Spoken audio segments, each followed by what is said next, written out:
Okay, good morning, everyone. We will go ahead and get started.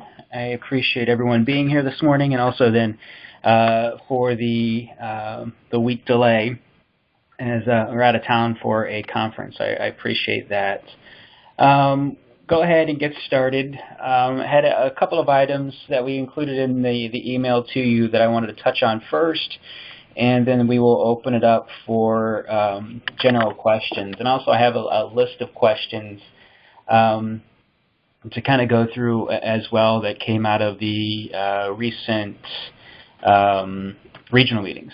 So we'll touch on some of those as well. But first I wanted to start off with an update on the TANF crisis funds. Earlier this week, we approved our first 2 applications in the process of getting the money reimbursed to the counties. And a couple of things that I wanted to touch on just to make sure that we're all on the same page moving forward with what we need to have as far as requirements for that process. So one of the things that we need to make sure of, and I need to get across, is that you are doing your due diligence in making sure that the families are income eligible. That self-attestation form is really the only thing that we have that says that the families are meeting the income requirement for these TANF dollars, and it's the county's responsibility to, if not specifically use that tool, to make sure that the families that you're working with are TANF eligible. And in 2 things. One, on the income, so noting the family size and their income level, and the other one is to make sure that that it's indicated that they are a U.S. citizen. So those are the 2 things that we were looking for. As I said earlier, and as we sent out in the guidance when we were talking about this as far as the applications, that self-attestation form is not required. It doesn't have to be part of the submission. You can provide it to me if you would want to, but if you do provide it to me, make sure that's filled out completely, because I can't unsee that. So if that form is not complete in its entirety, then I will send it back and ask you for more information.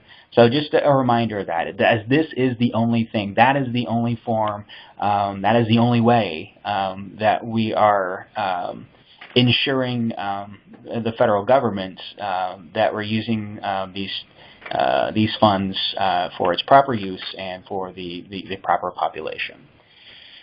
And also then on the paperwork, just a reminder that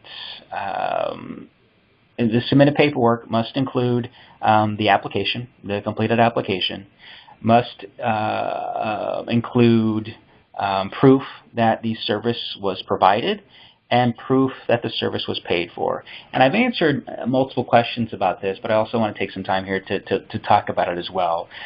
Specifically for those of you who are submitting reimbursements or will be submitting for reimbursements for service coordination and or wraparound. So for the proof that the service was provided, we need proof of, or at least an indication of, a timesheet or a statement of hours of when the wraparound and service coordination was provided that you're providing reimbursement for, you're requesting reimbursement for. So we need to know when, how many hours the wraparound and service coordination was provided. And then we also need to then provide a copy of the associated pay stubs, or if you're doing a vendor, a check or a copy of the voucher that those hours were paid for. So, and this is going to vary from service to service, but for those that are providing an hourly service, then we need to have a proper accounting for the hours, and then a proper accounting for that those hours were paid for. So if you're purchasing a service, we would need an invoice from the vendor that you chose, and then, as I said, either a copy of the check or a copy of the voucher that the service was paid for.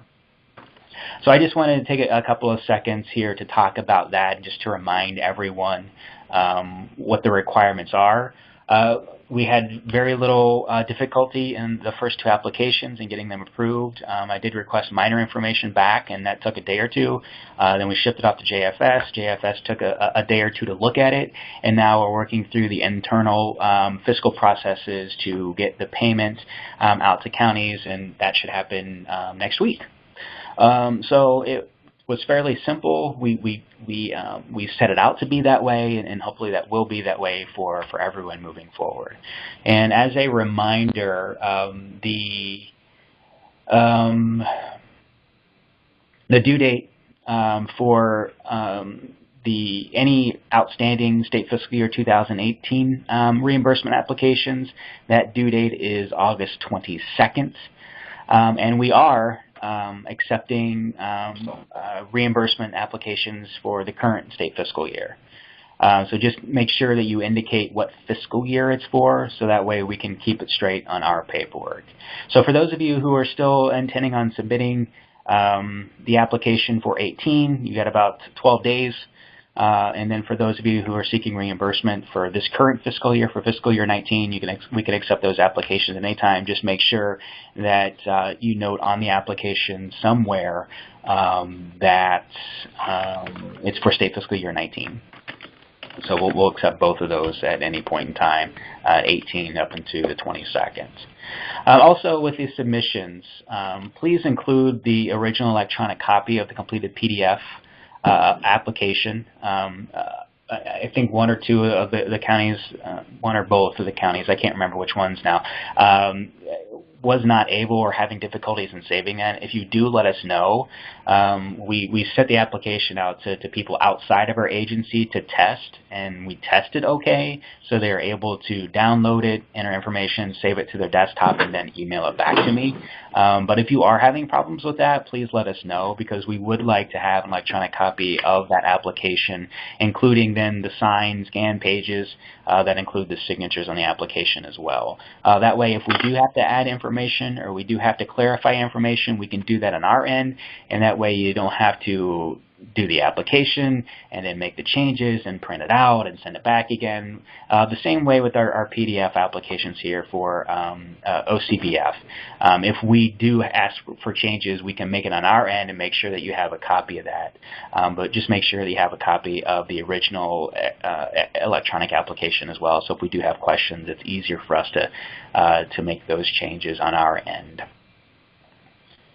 All right, so any questions before we move on?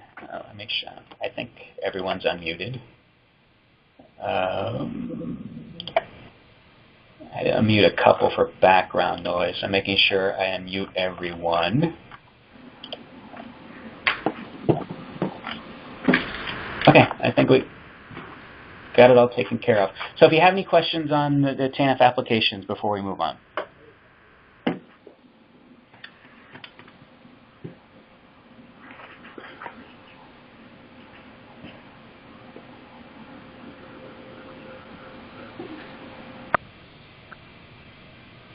Okay. All right, we will move on then. The next topic we wanted to talk about was, what was it? Data collection.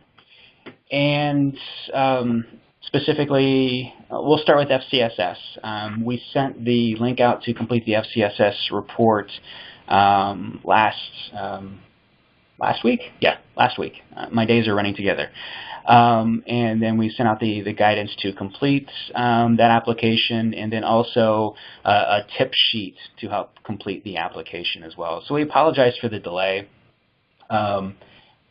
The department, and I think I explained this in an email to you guys, the department prohibited the use of any online Google products.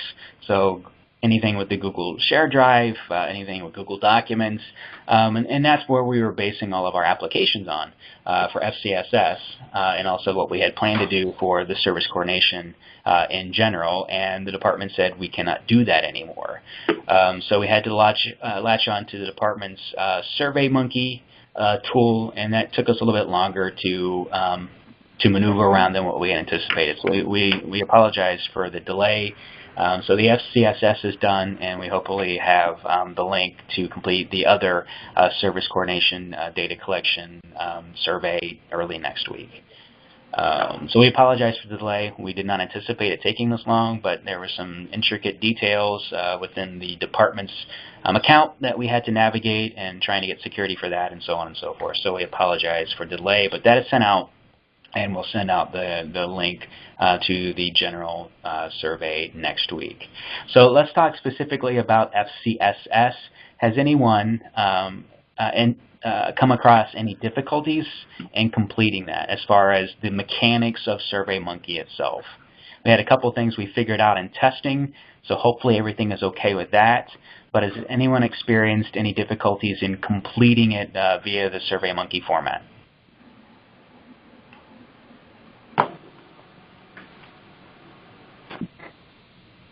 Okay, good. So that is due, FCSS is due on 8/15, and I anticipate moving the deadline for the service coordination survey back a week since we're late getting it out. So once Amy and I are going to go through it again today, and we hopefully have it out to you early next week, and then once we release it, we'll probably give you a week to put that in there as well. So that will be a little bit delayed in the timeline there. But FCSS will be due on August 15th, and then we'll look at a week from the date that we are able to then submit the for the general service coordination update. So speaking of that, I have received a lot of questions on the general service coordination report, specifically questions 9, 10, and 11. So I'm going to bring that up here. And this is the draft that we shared to you. So I'm going to bring it over here to my screen. Hopefully you guys can see this. So 9, 10, and 11. And questions 9 and 10 have to do specifically with the assessment data. So question number 9 is the number of youth and families that had concern in the following areas. So basically this is how many of your youth that you had in service coordination between January 1 that were enrolled on or after January 1 of 2018 and June 30th of 2018, so the second half of the fiscal year. So of those, with the assessment completed, how many of your youth and families that had concern in the following areas? So that's pretty straightforward, and we provided you, when you'll see this new survey, you'll see this information to help clarify what we mean by life functioning and independent living. So this information we provided to you when we give you the survey. So basically straightforward. How many identified needs in those following areas? And these are the domains that are included in the service coordination mechanism guidance on page 21. So we took it straight from there, and then we provided you with some definitions in the survey. Then question 10. The number of youth and families so shown significant or substantial and statistically relevant. So we try to cover all the bases here, progress in the following areas on subsequent assessments. So of those, so say you had 10 kids that identified they had significant needs in behavioral and emotional needs. And in those reports, how many of those 10 indicated via subsequent assessments that they shown improvement in the behavioral health needs. So how many of the scores improved from the time it was provided to the time to the initial provision of the assessment to then the initial the first subsequent reassessment process. So we tried to be as broad as we can, significant, substantial, statistically relevant. What we're trying to get across there is has there been some substantial improvement from the first time that you saw the scores to the second and third time that you saw the scores? I think most of them at this time, if you started in January and in February, you may have one reassessment underneath your belt. You probably may have one or two that have two reassessments, but mostly we're looking at one from the time period that we indicated for this survey. So that's what we're looking at. And since that not all counties are using the same assessments, some are using cans, some are using modified assessments that were approved from our office. I can't say what scores would be what. But as long as you can say that there is a significant increase in meeting that need, then you indicate that on question 10. And then on question 11, through service coordination wraparound, youth and family has met or realized significant progress on what percentage of identified goals enlisted on the IFSP at the closing of the case. Most of you are used to answering this question in FCSS to where it's 100%, between 90 and 100, and then under 80. What we wanted to do is be more specific here, and that's why we have so many other choices on where these are at. And to answer this question, it's simple math. So take the number of goals that you identified, and at exit of the case, so you're wrapping up the case, they're being discharged, how many of those goals were met at the time of exit, and then do some quick math. So you take the number of goals and you divide it by the number met, and then that will provide you with the percentage, and you choose the associated percentage group here. So we wanted to be as accurate as possible with this. And then a couple of other questions came for those that are using Fidelity pretty regularly on where we find that information, and I can provide you with how to calculate that information. So we can create a report that indicates the youth that you have. You can indicate the identified outcomes. You can identify the needs, and then the progress met on those needs. So we can provide you with all that information on a report, and then you can do the math from there. And we've had, 4 different calls so far yet this week on creating reports out of Fidelity. And the opportunity is still out there if you want to schedule time to learn how to do that. I think we have another one maybe coming up next week. So I have time to spend with you, half hour, 45 minutes. It won't take long to walk you through how to generate the reports out of Fidelity to be able to get the information that you feel that you need if you want to complete this report with that information. And then the optional question of question 12 is if it's not accessing FCSS funding, what types of funding are you use, and that will be an optional question. So any questions then specifically on this and completing this specific report once we give you the survey?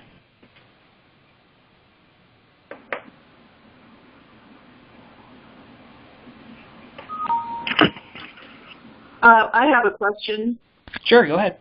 Okay, this is Amy Villa in Crawford County, and I don't want to take up the group's time. I just wanted to somehow figure out what I would do to capture this information if I have, in 5 weeks, when I'm able to locate what is open cases in my county.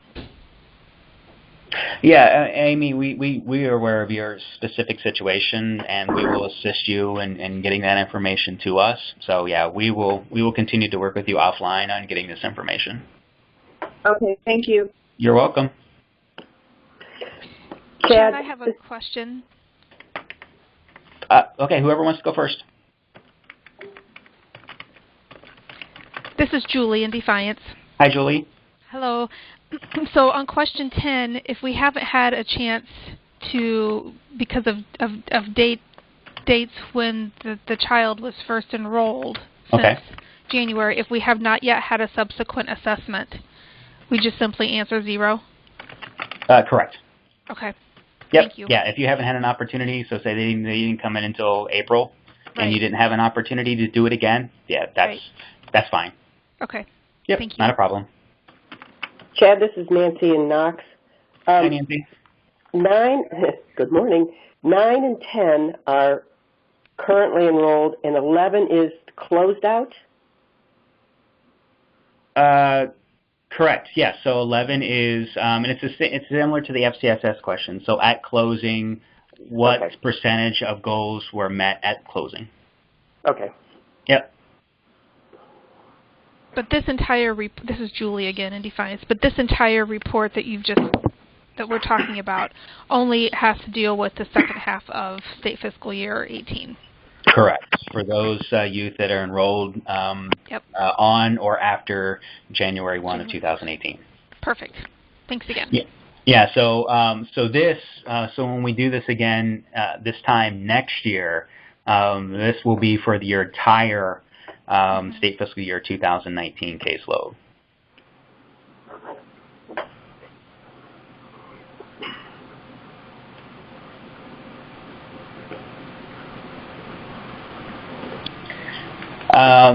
And then there was a question came up. Actually, it came up from one of our staff here.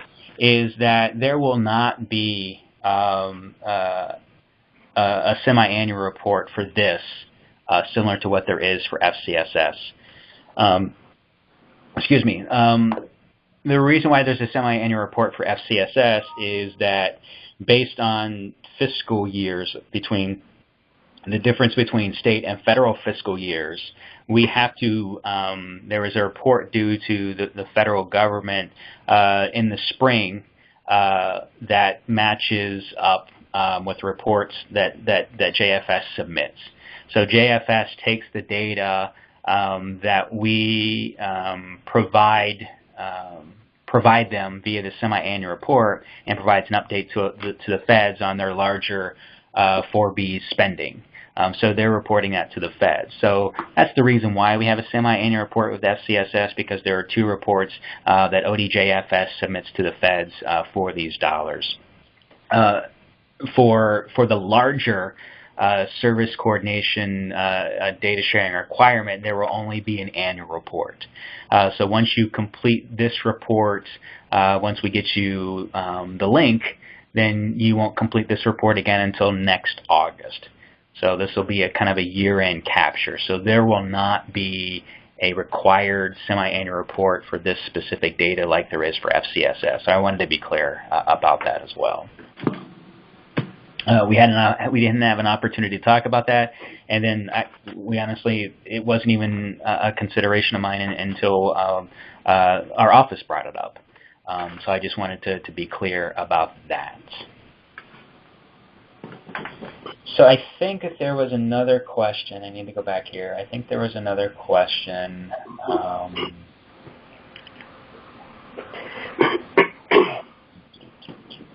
Okay, so will Fidelity be pulling all the data for both reports in the future, or will each county have to do that themselves?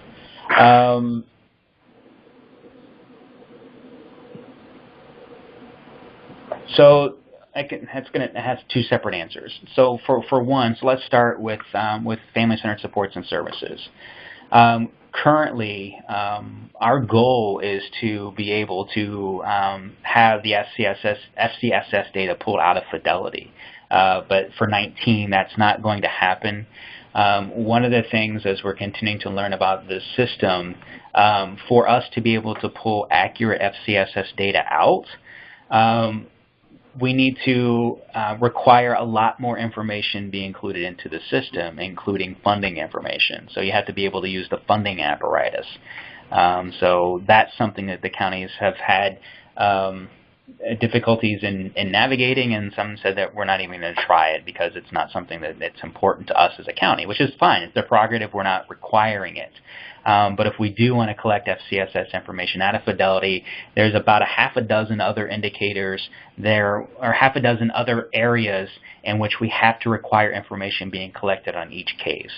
So we're trying to weigh that because we've already had some counties provide pushback is that we're asking for too much information to be entered in Fidelity. So we're going to continue to work through this through state fiscal year 19 for those that are using Fidelity on a regular basis. So we'll continue to talk about that. So as far as the larger service coordination, we would hope that you would pull the reports, then submit them to us. As a general rule, But if you need assistance with that, we will continue to do that. So as I said, we're scheduling webinars now to walk counties through the report generation process. What we're hoping is that you pull the reports and you submit them to us. So it's just a matter of creating the report to answer the 11 questions, or creating 2 points, two reports, however you want to do it, to pull those 11 or 12 questions out, and then you would submit that to us.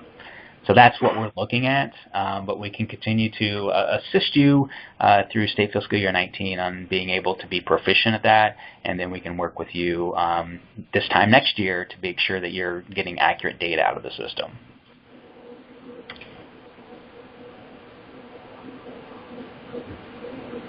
Okay, so any questions about either one of these reports, or then questions specifically about the data sharing requirements Chad? in getting us the information? Yes, go ahead. This is Nancy again.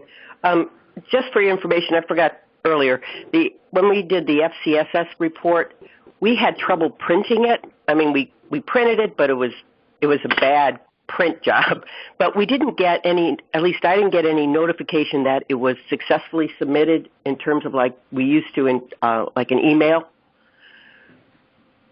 After you submit and it's been a successful submission, there will be a new window popping up that says, thank you for completing the survey. If you have any questions, call Tammy Payton, and it provides her phone number. If you did not receive that, then that means that we did not receive your application.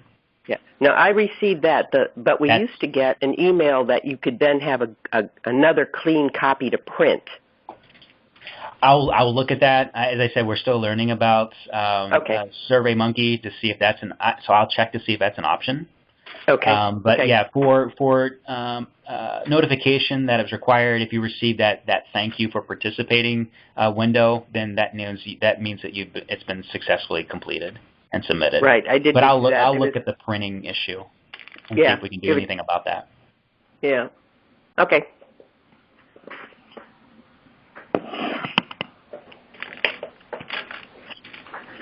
Any other questions before we move on?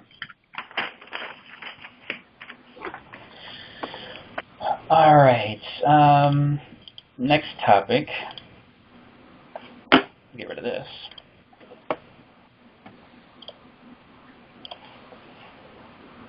Next topic.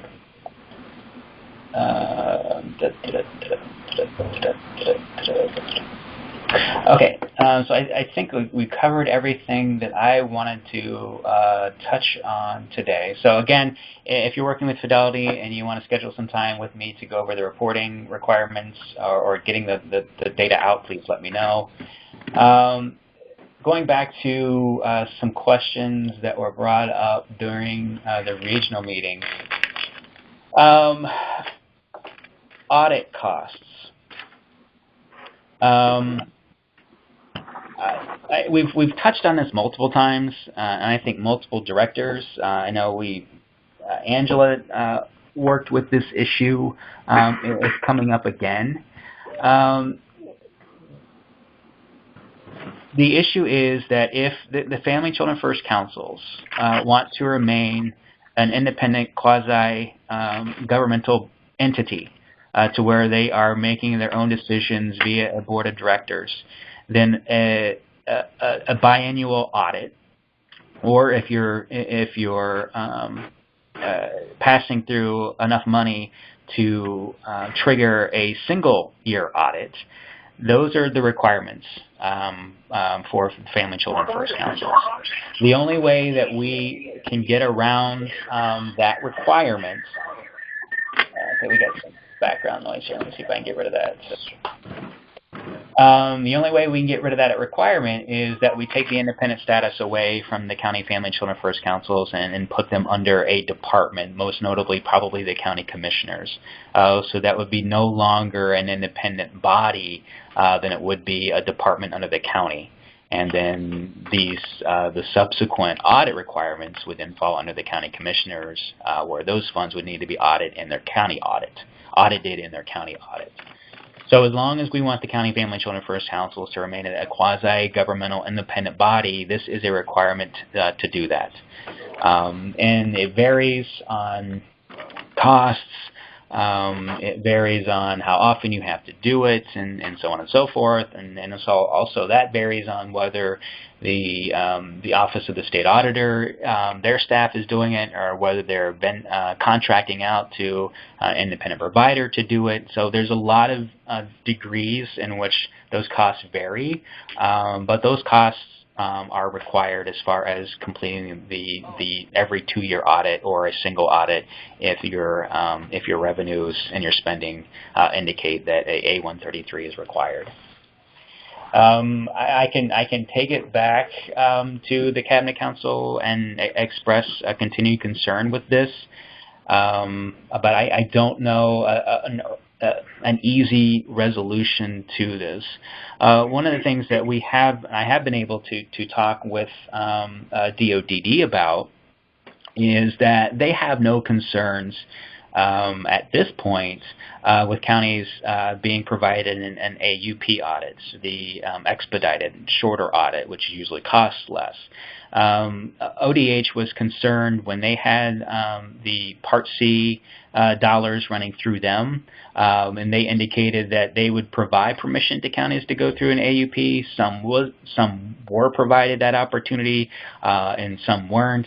And that was all based on the risk scores that the counties had as far as previous audits. So they used that as a determination. So if your county was a low-risk county, then they would provide permission to do an AUP. If they were high risk, then no, they declined that permission. I spoke with DOD. They don't have similar concerns. So if you do have an abbreviated audit available to you, then by all means you can take that option. That's been one change that DODD has looked at that was different under ODH. But at this point in time, the audits are still required based on the structure statewide of the Family Children First Councils, and there are varying degrees of how much it costs county to counties. So I will take this back to the Cabinet Council when they meet again to kind of discuss this. But over the years, this discussion leads the same way, that if the structure remains the same and the counties are structured with the County Family and Children First Councils the way that they are, the audits are required. Chad, can you hear me? Yes. This is Kathy Glassford. I just like to comment that I guess my opinion on that, even though I know we get very little funding and that's a pretty big chunk for even a small county to take out, I certainly wouldn't want to go with making us less independent. I think that would risk the initiative, so I just wanted to express that concern. Okay, thank you. This is Janice in Summit. I agree with what Kathy just said. Okay. Well, and Janice, I mean, in your time with the state office, I mean, this is something that we've been dealing with for quite a number of years. Yes, absolutely. And we've had various conversations with the various auditors that have been there, but every time we have the conversation, it comes back with the same exact recommendation that to continue with the current structure, the audits are required. If we really want to take a look at then whether we want that requirement to continue, then we have to have a discussion on how we structure Family Children First Council statewide, because it can't be some do and some don't. It really needs to be one way or the other. So it's something that if we can continue to talk about, I can continue to discuss it with the Cabinet Council to see if anyone else has any ideas. But when we meet with the auditor's office, those are the two choices that are provided to us.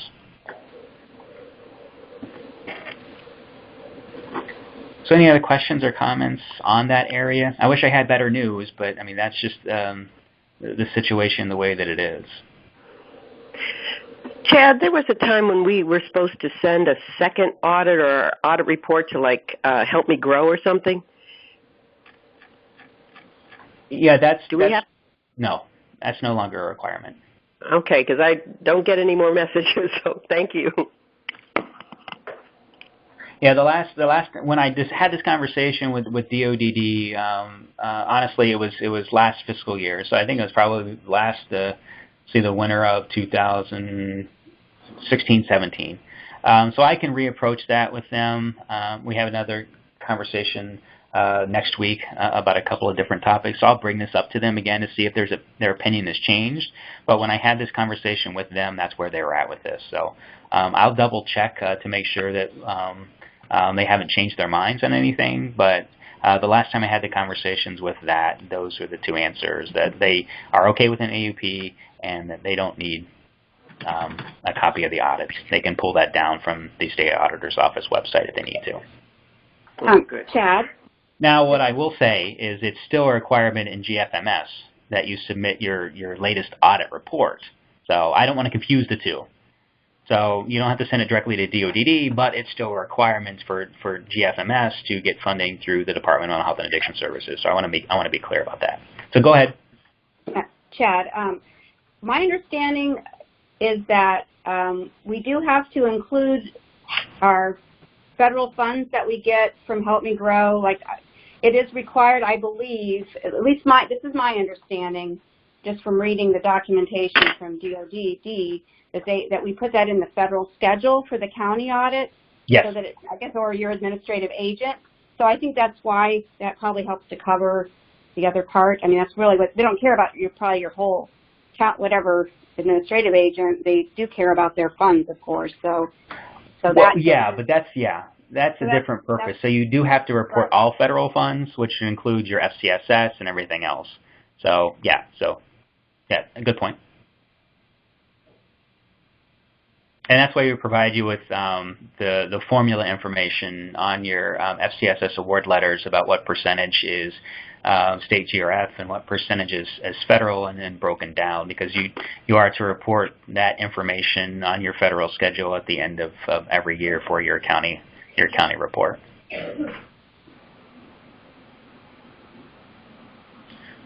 So any questions or comments on that? Okay. Then speaking of, let's move to FCSS. The deputy directors approved the application funding. JFS is working through their contracting process, and we'll get another update early next week. But with that being said, it is level funding for state fiscal year 2019. So what you received 18, you'll receive again in 19, and then we'll get those award letters out to you as soon as we receive the final signatures on the application. So they're set and ready to go. We're just waiting on the signatures, and we will send them out to you as quickly as we can. So hopefully I'll have more information for you next week. So, which is about 3 months earlier than when I got it to you last year. So I consider that a win. So we continue to press and press. So hopefully we can get it to you in a more reasonable time this year. And we will be sending out later this afternoon, we'll be sending out 2 documents to you. The first will be the State Fiscal Year 2019 Family Center Supports and Services Annual Guidance. So that'll be provided to you. And then the second document that we'll be sending out today separately is the Key Dates document for Fiscal Year 19 as well. We made some tweaks to the key dates document. So what we have done is we included in an embedded link in the document itself the documents that we're referring to in the key dates. So you will have links to the FCSSRRs, the advancement forms. You'll have a link to the FCSS guidance documents, and so on and so forth. So we created another column that includes that information. So if you have any questions about where the documents are, where you can find them. They're right there in that document, and that includes the 2017 to 2019 shared update report form and everything else. So we tried to put everything in one document, including the deadlines and everything else. So those two things will be sent to you later today. And the last thing the last thing I wanted to talk about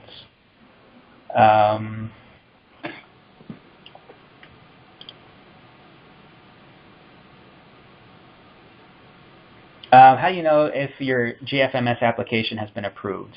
You will get a email from the system that Tammy will tell you to ignore, is that your funding has been set up. So if you have not received any notification from that system, a system-generated email, either yourself as a user or your administrative agent, and you think that you've completed the application, then let us know. The system itself should send you a notification when you're set up and ready to go. So if you think you have and you haven't received that notification, give Tammy a call and we'll walk through and see if there's been any issues with your application, or it's been disapproved or not approved or disallowed for whatever reason. We'll work with you on that.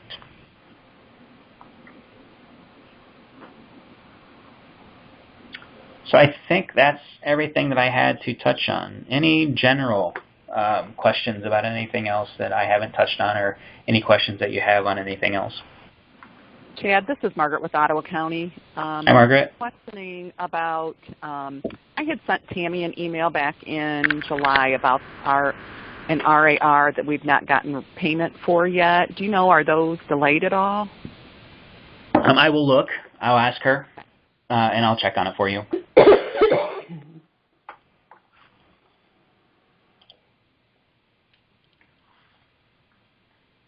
Any other questions?